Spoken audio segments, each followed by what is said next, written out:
আসলে আপনারা ভালো করে জানেন রহিম আজকে কার জন্য এত দূরে, একমাত্র তার আন্টির জন্য। তার আন্টি কিন্তু আপনারা ভিডিওতে দেখেন খুবই খাইস্টেবোনা করে, হিংসা করে, মানে এক কথায় ডাইনির পাটলাই। তো এই ডাইনির পাটটা কিন্তু রহিম ভাইই চাই। আর আমি আরেকটা কথা বলতে চাচ্ছি এখন, সেটা হচ্ছে রহিম ভাইয়ের প্রোগ্রামটা কিন্তু আমার মা করা। আর সত্যি বলতে প্রোগ্রামে এখন আমার মায়ের টাকা পাবে, প্রোগ্রাম 5,000 টাকা আমার মা এই অবধি দিতে পারেনি। প্রোগ্রাম 2 দিন আগে শেষ হয়েছে। আমরা বাসর ঘর করতে যাইছি, করতে দেয়নি। বিয়ে একটা মেন পয়েন্ট হচ্ছে বাসর ঘর, যেটা আমাদের করতে দেয়নি। আর এই মুহূর্তে এসে আমার মাকে এই অবস্থায় ফেলে দিয়ে রহিম চলে যাচ্ছে।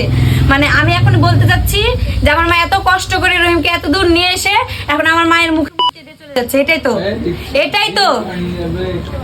তো দেখাও, রহিমকে দেখাও। ওই যে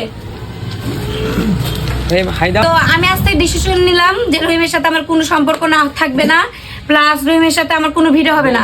রহিম রহিমের মতো থাক, আমি আমার মতো থাকি।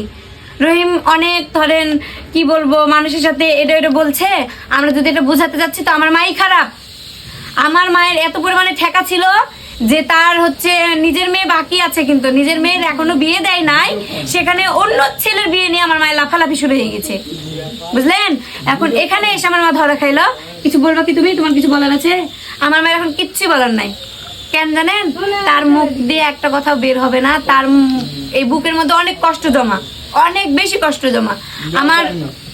আমি কিন্তু 100 বারের মতো বলেছি। আমার একটা কথা বলার আছে, আমার কাছ থেকে গেল ঠিকই, হ্যাঁ, যা কোনো সমস্যা নাই। সবাই দেখবেন ওই বউ নিয়ে ভিডিও বানায় খাওয়া লাগবে,